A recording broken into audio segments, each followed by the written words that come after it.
時一樣，陳師奶喺屋企等住佢嘅寶貝孫女放學返嚟。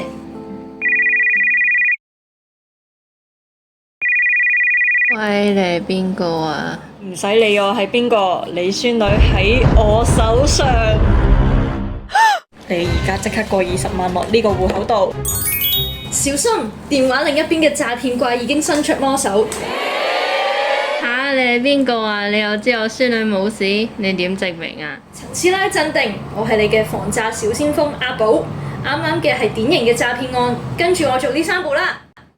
1. 收線唔好慌。哦。 2. 問下阿仔接咗囡囡未先。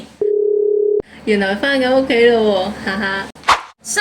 落樓下提提啲街坊，等騙徒冇得撈。如果下次再遇到啲咁嘅騙案，我應該點算啊？哈哈，等我同你講一個秘密法寶啦！召喚智靈防衛者。我哋嘅智靈防衛者有手機版同埋電腦版，為咗方便展示，我哋先用電腦版啦。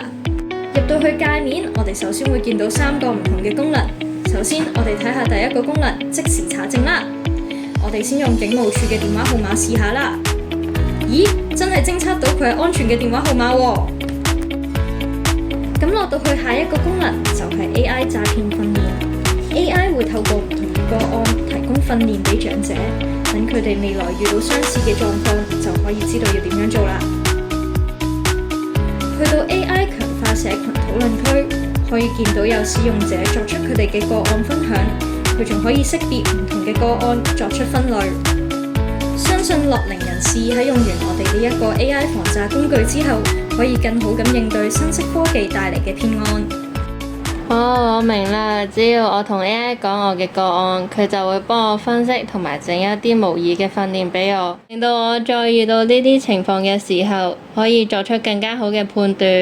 冇錯啦，如果下次再遇到咁嘅個案嘅時候，記得保持鎮定，再問我哋嘅智靈防衛者啦。